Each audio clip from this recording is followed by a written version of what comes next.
Hey YouTube family, Happy New Year. Welcome back to my channel. In this video, I'm going to talk a little bit about my trip to Amsterdam.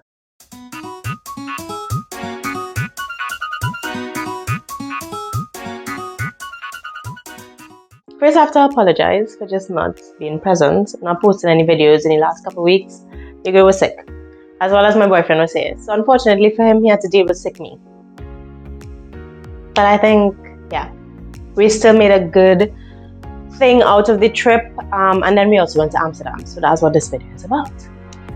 I'm going to discuss 5 things about Amsterdam that maybe you may have known or didn't know, and a lot of things are changing in Amsterdam also. It's not my first time to Amsterdam, but it's definitely one of my most memorable, even though it was just a couple days.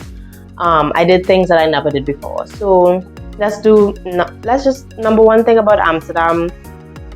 The weather is definitely getting worse. It was cold, it was windy, it was raining.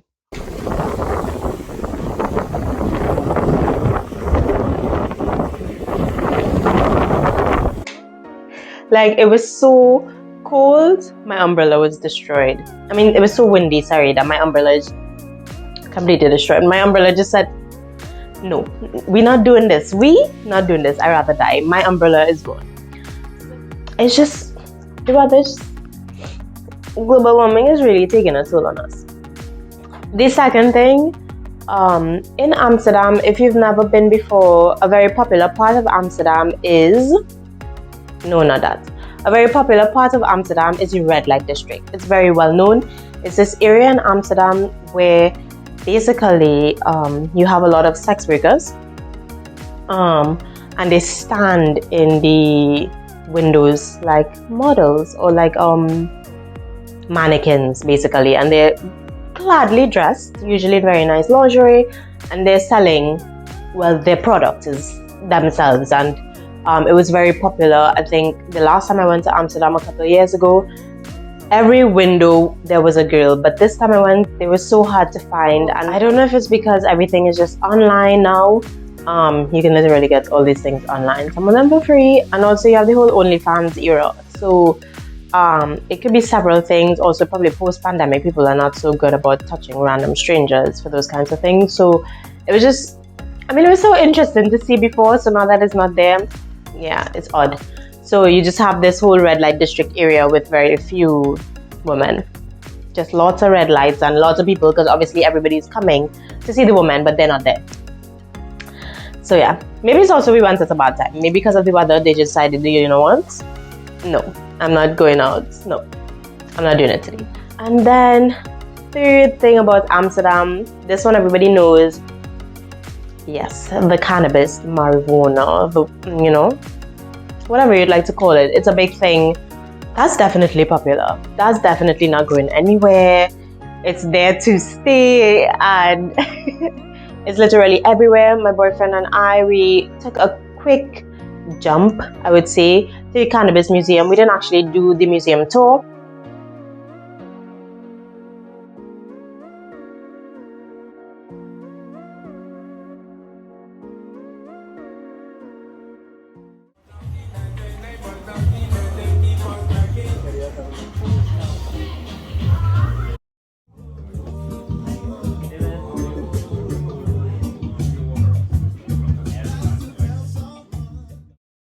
So if you do have some time and you are really interested in museum-like things, you can definitely go to the cannabis museum. And according to the brochure, it's very interesting. They have a lot of history about the cannabis, the plants, and all the uses and all that kind of thing, all these kinds of things.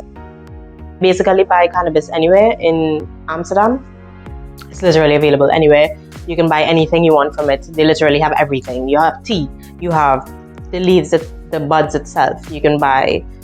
You can even buy rolls, pre-rolls there. You can get brownies, I don't know, waffles, everything infused. You can get it there. Lollipops, like you name it, they have it. And it's freely available, just like any store, like a grocery store. You just go in and you pick up whatever you need, and yeah, it's fine. Once you have the age to indulge, you can. So I guess it's definitely a different look on life. And basically, as soon as you enter this whole main downtown area of Amsterdam, it just smells like weed. Number 4, and the main highlight of our event because it was inside. We went to a museum that was the Museum of Street Art, but it was all inside. All of the artists did their presentations on canvas, and it's so interesting. I'm just going to show you all a bit about that, and I hope you guys enjoy.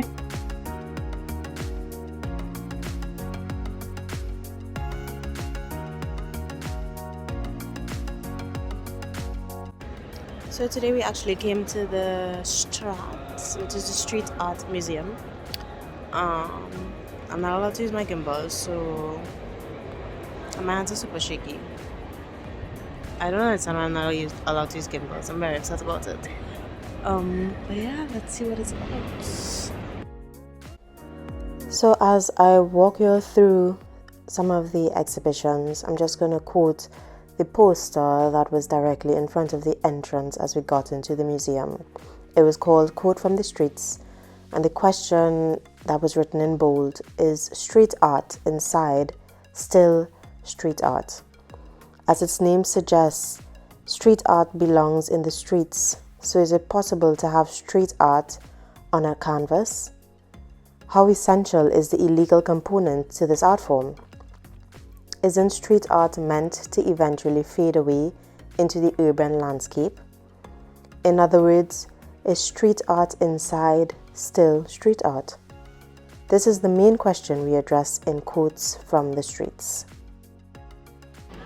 I've only given just a small taste of what you can experience when you go to Strat, and each piece also comes with some quotes from the artist, what gave them the inspiration to do this particular piece. And it really, some of them can be really motivating, it can be really mind-boggling. It was just really, definitely worth it. It's also quite expensive, this museum, but I think it's really quite the experience.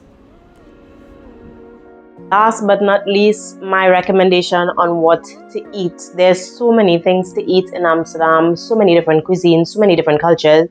But we tried a very spontaneous thing actually. We tried this beautiful ramen place, guys. Firstly, the line should have already indicated how good they were. The line was out the door. Well, when we got there, it was a bit earlier. So there were just like 3 couples ahead of us. But when we were leaving, the line was literally out the door, up the stairs, and around the corner.